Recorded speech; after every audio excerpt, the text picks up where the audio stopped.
Welcome to the Dealmaker Show, the number one place for entrepreneurs and dealmakers to learn about leveraging and generating status, frame control, and narrative power to close big deals. Here is your host, investment banker, deal-making expert, and best-selling author of Pitch Anything and Flip the Script, Mr. Oren Klaff. I'm Oren Klaff, and this is the Dealmaker Podcast. I'm here with Tony DiMatteo and the CEO and founder of Lotterycom, which is fascinating to me. And I got to put it to you right off the bat.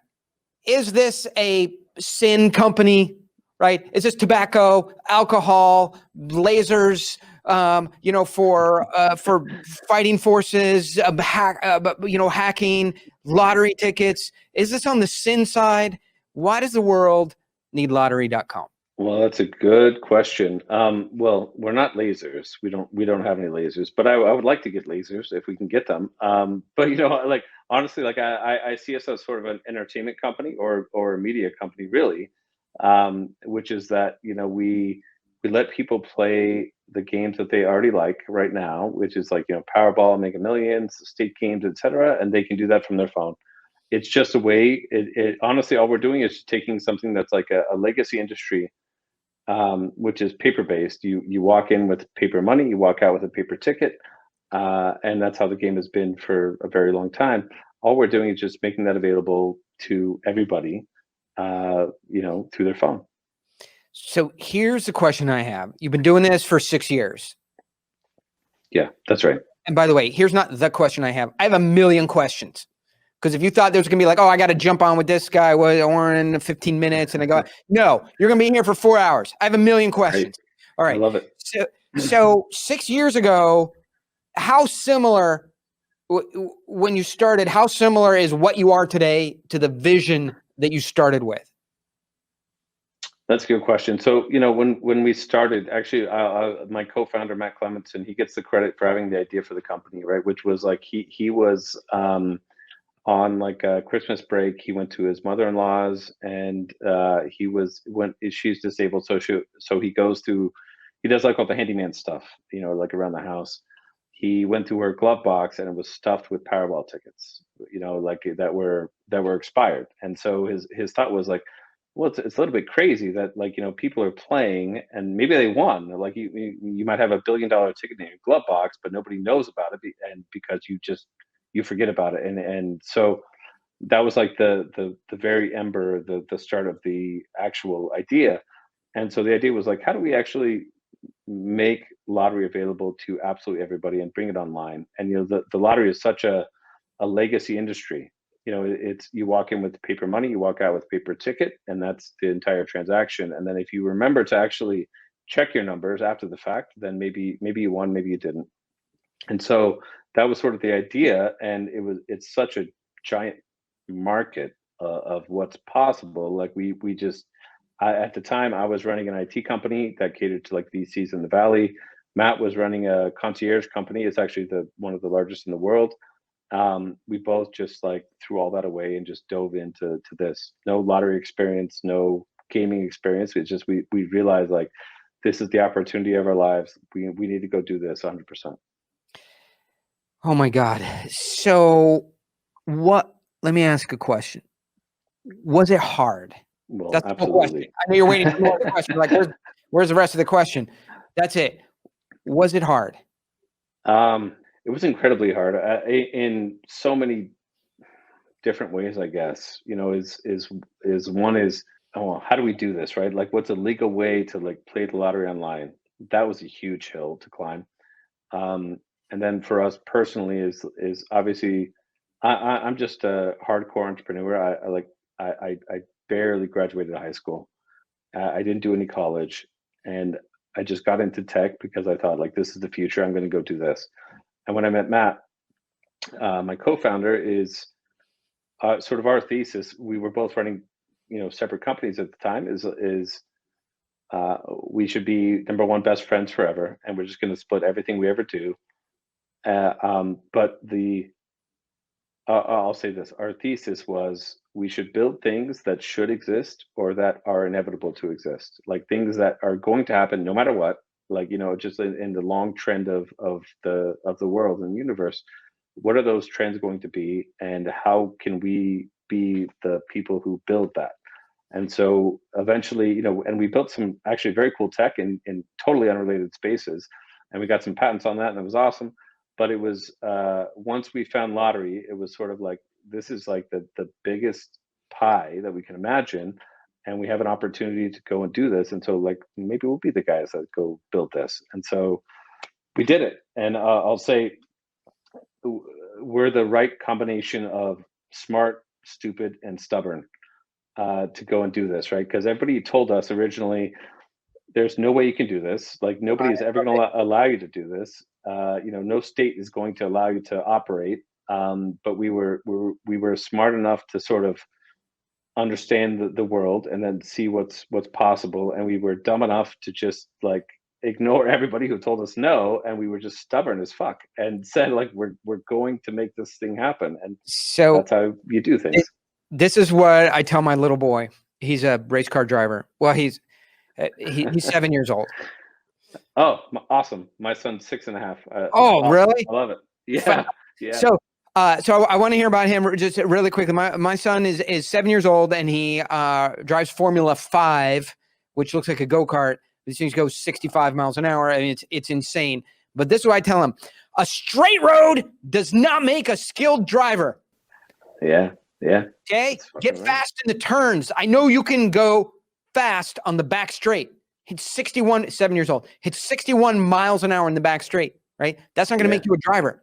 Like, what makes you a driver is the hard part. The turns. Straight roads don't make skilled drivers. Well, tell me about your son. What does he do? Oh, well, one, it's like he's so much smarter than I was when I was his age. I just remember being a very stupid kid, right? Like, I was so dumb through most of my life, and he's so much smarter and just better than I am. Is like, he's just a kind person who, he's all about sharing and understands things and understands life. And it's wild. It's like, even just understanding like life and death and like what happens. So he's like so far ahead of me than I was, and all of that, which I'm very encouraged by. Is like, he's just overall, I didn't reach his level of maturity until I was probably well into my 20s, right? Like, he's just I totally agree. Like, I have a life coach and a spiritual advisor. It's my 7-year-old. Yeah. Yeah. And it's good. They check you, right? Like, all the time, like, I'll say something and he's like, Daddy, that's a bad word. You shouldn't say that. Why'd you say this to this person? I'm like, you're right. I shouldn't have said that. Like, he's a better person than I will ever be, probably. Yeah, so fantastic. And what sports or activities does he do? Well, I mean, because of COVID, he's sort of been limited to a lot of that. I mean, he's big into video games, obviously, because that's like an easy thing. Like, really, he's been digital since he was 6 months old. Like, when he was 6 months old, he could like swipe an iPad, unlock it, go find the things the apps that he likes, which like taught him, like colors and letters and numbers and blocks and games and all this stuff. And separate from all the lottery stuff, like, I think the future of education is definitely online at like the earliest age. Like, literally, my point is like how much smarter he is than I was. Like, I could not have unlocked an iPad when I was 6 months old. There's no way, right? But like, this is the world that he's born into, and he's so adaptable to it. And I don't think we understand what humans are capable of at a young age. And so let me tell you what humans are capable of. I got my son into the school for X-Men here in Rancho Santa Fe. Like, we visited the school campus, and like kids taking their glasses off and like, looking at structures and blowing them up. And then a little girl's going like this and freezing a wall of water. Right. And then other kids are like, hey, you shouldn't be thinking those thoughts and reading my. So it's a school for X-Men. Like, and the principal comes out floating on a levitating chair. And so he passed all the tests, but they give him he failed the academic test. I'm like, I don't know. He's on a feeder school for the school for X-Men. I don't know how he failed the test. Right. Yeah. And I go, tell me about this test. They're like, yeah, it's very straightforward. We sit him down at a computer. Right. And I wait. I'm sorry, does it have a mouse or anything? Like, yeah, there's a mouse. And I go, okay, he's never used a mouse. It's just, 5 years old. And so we had to teach him how to use a mouse and a computer so he could get into school. So exact opposite kid. They'd be your son and my son would be good friends. So you're you know crypto, you know hacking, you know gaming, and you're a technologist, and all those things led your partner to seek you out. So you're basically a technical founder, because you can't have Lottery.com online without a technical founder. You got the guy with the idea, and then he's like, I'm going to go, oh shit, I don't know how to code. I need Tony.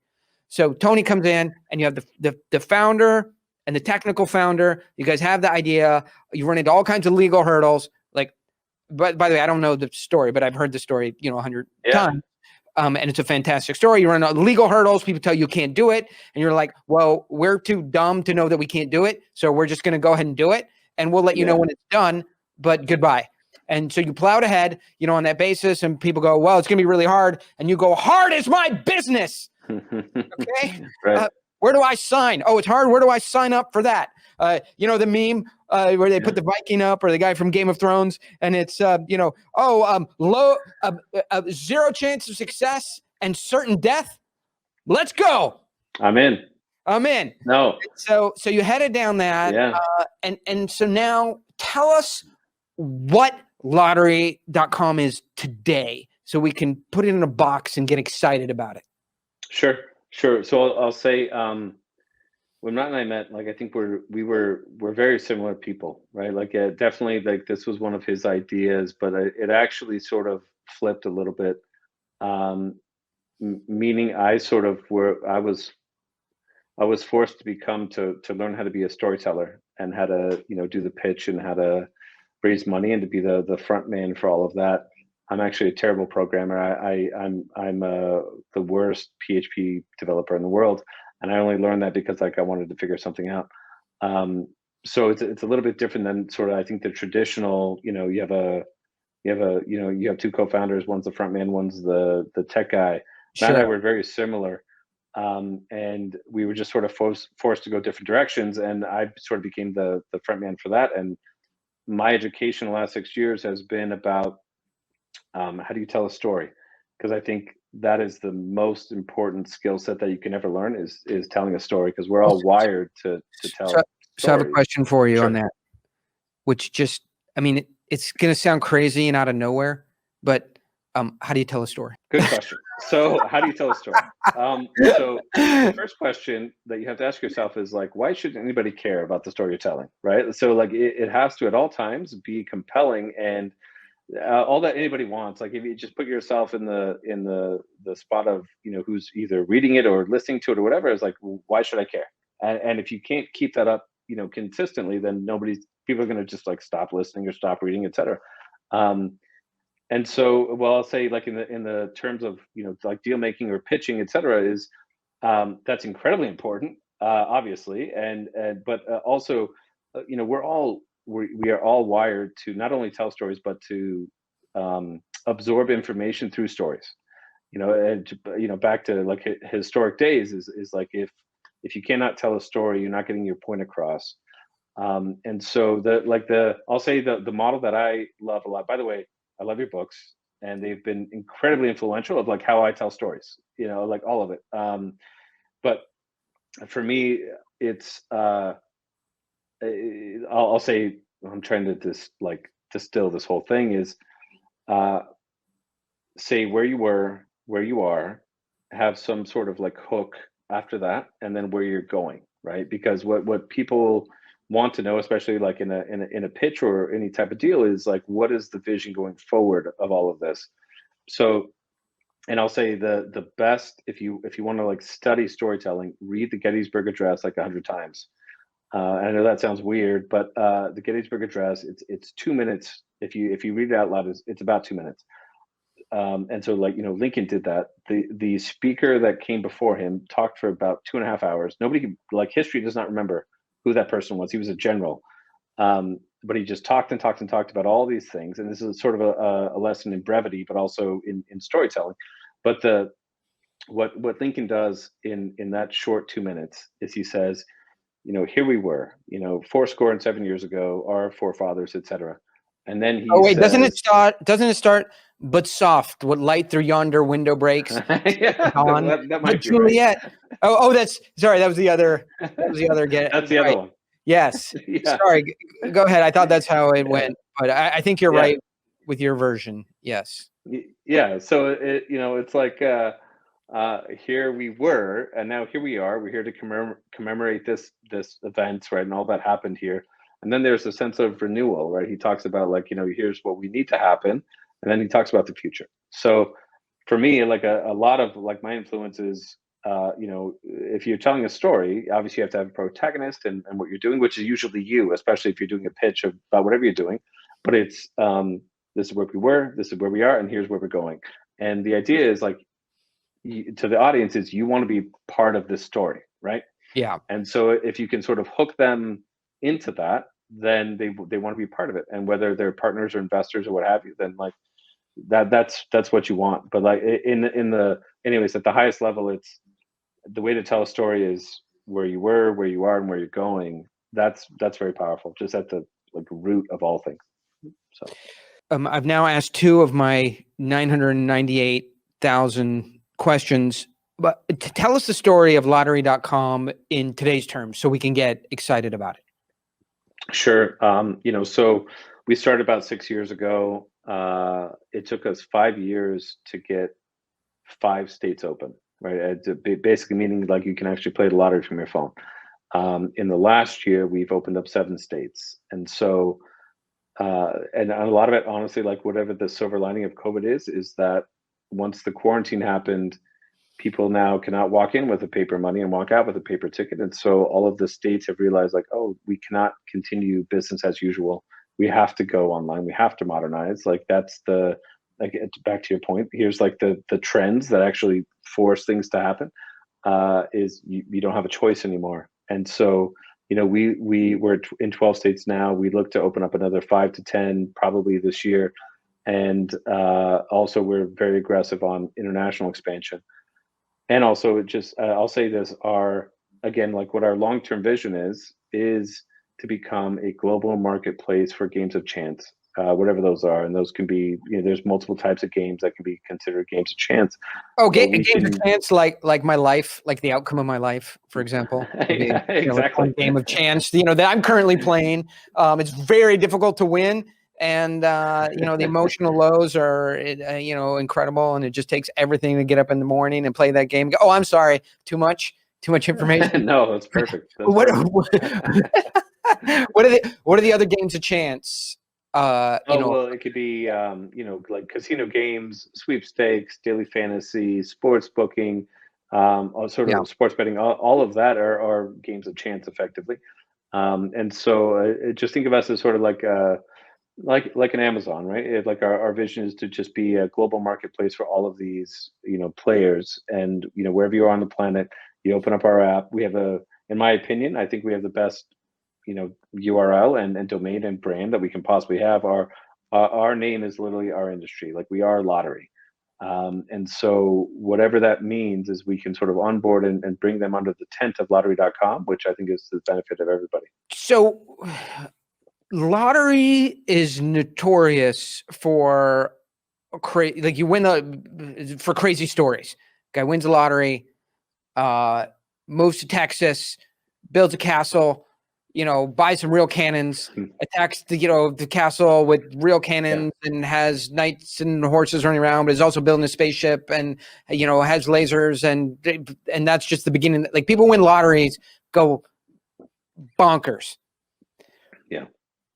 Tell us a lottery story that strikes your mind as exciting, interesting, weird, strange, compelling. Sure. Well, well, that's a good question. So I think definitely like that is sort of the wrap on lottery winners who are people who are sort of thrust into the limelight and have a lot more cash than they know what to do with. One is they know what to do with it. They know what to do with it. Step 1 is go to eBay. Step 2 is pick one of these 3 categories: Vikings, weapons, and military paraphernalia and Pokemon cards, and then sort by highest price and click buy it now. So they know what to do with it. Yeah, exactly. Well, that brings up a lot of stories. Like I would honestly like a side story. I love what Elon is doing with his money, which is crazy shit, right? Like he Yeah. is doing stuff that in my opinion, all billionaires should be doing. Like build flamethrowers, figure out how to like burrow underground, like build your own city. Like that's what Elon is doing with his Yeah. capital, and I love all of that, right? But like back to like lottery winners. So one is, I'm sure it's a shock if all of a sudden you're worth 50, $60 million. So we have a program that like when we've had a $1 million winner, we haven't had a huge winner like a $50 million plus Yeah. winner, but to have that at least fully paid for education, have a financial advisor, figure out what you want to do, at least take a breather, right? Like honestly, my advice is like if you win the lottery, take a big breath, right? Because like your world is going to change. It's like being famous, it just out of the gate, and you have to really take some distance, get some perspective on what your future is going to be. Otherwise, things are not going to be good. But that's one of the reasons we exist, is to help mature all of this.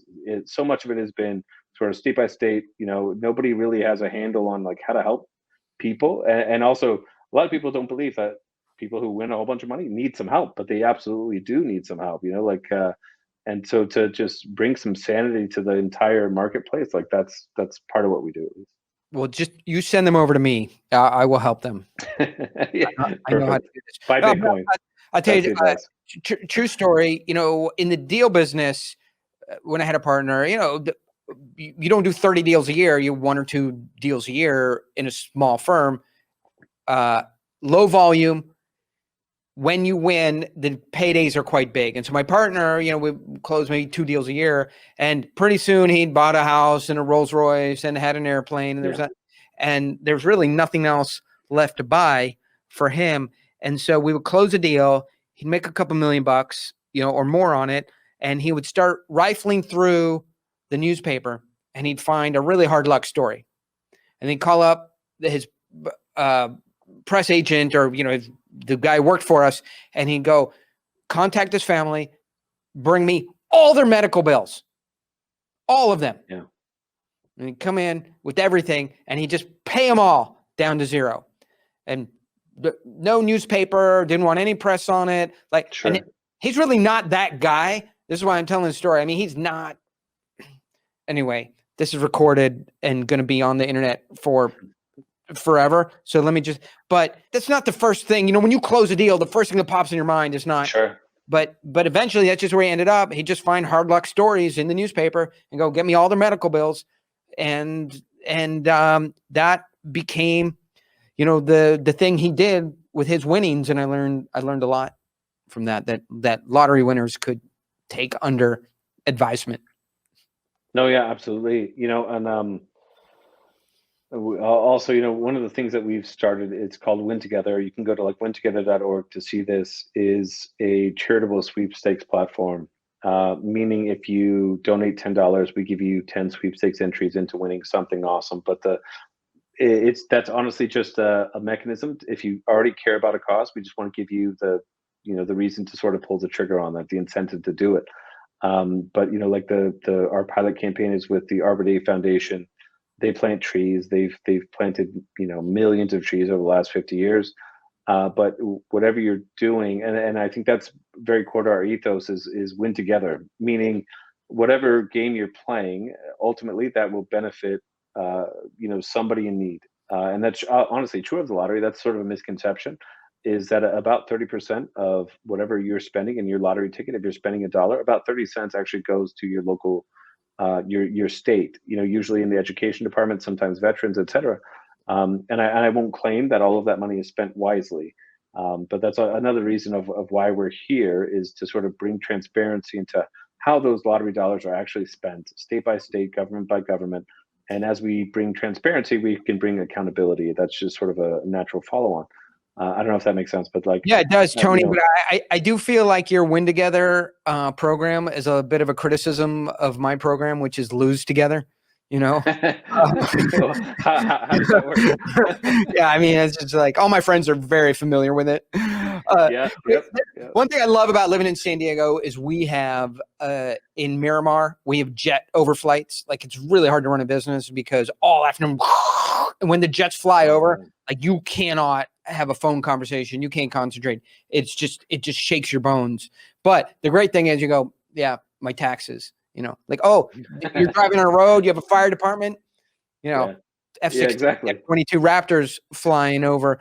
And there was a band called Pretty Boy Floyd. Did you ever hear them? You're not old enough. I don't know about it. How old are you? You're 31, 29, 28? Oh, well, thank you. I'm 35. 41 right now. You might know. So there's a band called know.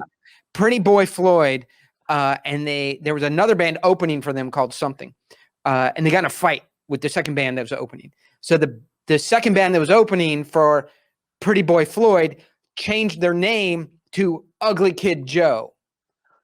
Oh yeah. And Ugly Kid Joe actually got more famous than Pretty Boy Floyd.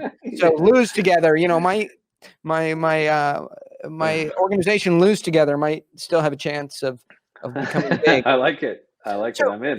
So if somebody, so I hear that this box is your space, and maybe we can sort of get somewhere from having to spend our time together. If philanthropic causes or doing something economic, but give the Tom's shoes, giveaway of shoes, and there's all kinds of ways people try and plaster on. Yeah. Especially since Tom came out with that, or the eyeglass company, ship one to Africa kind of thing. I don't mean to be dismissive of it, but It's kind of a plaster on Silicon Valley, San Francisco trend. Buy a washing machine. We'll send a washing machine to Central America. But a lot of that stuff does feel like hipster, want to do good, staple on, do-gooderism in order to advance your consumerism and your .com. But you guys are pure play, which I love, right? Which is, you've got the lottery, a percentage of the lottery does go to services, does go to humanitarian things, it trickle down to your community. Mm-hmm. Is there anything you would tell somebody who is trying to grow their company in a way that they could, and I know Peter Diamandis and Tony and other guys who are very philanthropically oriented. How can you attach I know this is off topic from Lottery.com, but I think your perspective on this would be amazing. How can you attach your desire to help people to your commercial enterprise that doesn't seem cheesy, stapled on, a hipster in vogue cliche and is real and authentic? Yeah, well, I think it starts with whatever the company's actually doing. Like I do believe in just, it starts even in hiring, right? Is like you have to have a real mission that benefits the world. I don't think you can start a new company and then expect it to be huge now without having some way to give back and to make the world a better place, and whatever that means in your actual space. You're not going to attract great talent, right? So because younger generations, they for sure they want to work for a company that is doing actual good in the world. Like, I just want to point out to people that the founder of Lottery.com is now lecturing you on doing good in the world. I just want to point out where we've arrived to through the course of this conversation, but authentically and for real. Yeah. But I don't want you to feel like you're in some kind of a Twilight Zone time warp, but that's really happening. So yes, please. Yeah. No, I mean, you have to do that. Like, we named it wintogether.org because if you go back and look at like the launch festival in 2015, look at that video. Win Together is one of our absolute core tenets, which means nobody has to lose for us to win, right? It's not a zero-sum game in capitalism against companies, but just in the world is like we can all win. And the way that we do that is just figuring out ways to work together. Right. And so like, that's how we've treated every partner in every, state or country that we've talked to, is like, how do we make a deal that makes us all happy and that's beneficial to everybody so that we all feel like we've won? Nobody has to lose. And then at the deepest root is like, how can we actually help people? So, like one in the lottery space is just that I'll say stage one or version one is to just increase sales. So there's more money coming to the state, which, essentially comes to usually the education department or veterans, et cetera. Version two of that is to bring more transparency to where that money goes, so we have better accountability to it. And then, version three is really how can we run our own games that are direct impact for whatever cause that we're talking about, like Arbor Day or, UNICEF or World Food Program, and to sort of have more direct impact on a global scale, but that's also completely transparent. Because I think what happens a lot is people play or they donate to charitable sweepstakes, and then they get fatigue, right? Is they don't see what is actually happening with their money or their dollar or their donation, and eventually they sort of stop playing. And the way to do that is just be very legit, very transparent about here's where your money went, here's what it did, here's the lives that it affected, and here's how it made the world a little bit better than it was yesterday. Man, I just in the minute or two I have left with you, I like to point out things about my guests that they may not know about themselves. So one thing about you is we came on this show, we have a big audience and big distribution. I didn't tell you what to say. I didn't say, don't come on. And matter of fact, I said, let's promote lottery.com and tell us about the company and get people interested. And, here's you could come on and be as pitchy and commercial and salesy as you want. And where do you go? You end up doing none of that and end up on philanthropy, cause-based, and helping people. So that's very interesting to me. Thank you. Open agenda, be as pitchy as you want. Let's just go to where you feel comfortable, and where you feel comfortable is helping people, giving to community, having the money go down to making an impact and making sure that people want to come and have an impact and help others. So that's fascinating to me. That's where you ended up on your own. That's where your natural gravitational pull is. So I think that's interesting. Second thing about you that strikes me is when you say you're a good pitchman, one thing that you do is you don't have any ums or like my brain just flickers and I go and it's just like the lights, it's like an earthquake. The lights just shut down and then have to reboot and it's just or or nothing I can do. My editing guys have to spend hours taking we have special software that looks for ums. 181 ums were found, and the software goes and takes those all out to make me sound. But if you listen to Smartless, Jason Bateman and the podcast and everything, those guys are professional actors and comedians, and they have what you have, or you have what they have. There's no or ah. You just have these little ticks that when your mind is thinking and you don't have that, you just have a very natural tick, and there's no we never have a sense that your brain is shutting down, and it's just very smooth and flowing, and you cover over your ums with a couple very natural ticks that are pleasing to listen to, and the overall effect is you're smooth, slow is smooth and smooth is fast. Yeah. You're very smooth, well-spoken, articulate, and your thoughts are organized in your head, and we're getting a window into organized information. It's very beautiful to listen to you talk and describe things. So that's a second thing. Thank you. Yes. Yeah. I appreciate that. And yeah, thank you for coming on the show and making me look bad. But or maybe just 'cause I'm on the show, and I make you look better because things that you're so good at, we're bad at. But thank you so much for having me on. Please write more books. I've loved both of them, and honestly, they have totally informed how I tell stories, and anyways, it's incredible, and I love what you're doing, and it's so important, right? Is I and just even in a bigger aspect outside of business is just learn how to tell stories, because that is the way to communicate whatever you're doing in life, right? Tell stories and get really good at telling stories, because that's just the way that people understand things. And so I love everything you're doing and want to be part of it, and please keep doing it. Thank you, Tony. And I do appreciate you moving our focus towards away from just pure entrepreneurialism, pure capital, pure technology, and also incorporating that we have to bring the people less fortunate than ourselves along with our fortunate Absolutely. circumstances. Thank you for highlighting that. Very few people do, and I deeply appreciate it. Thank you. I appreciate you. Keep doing it, man.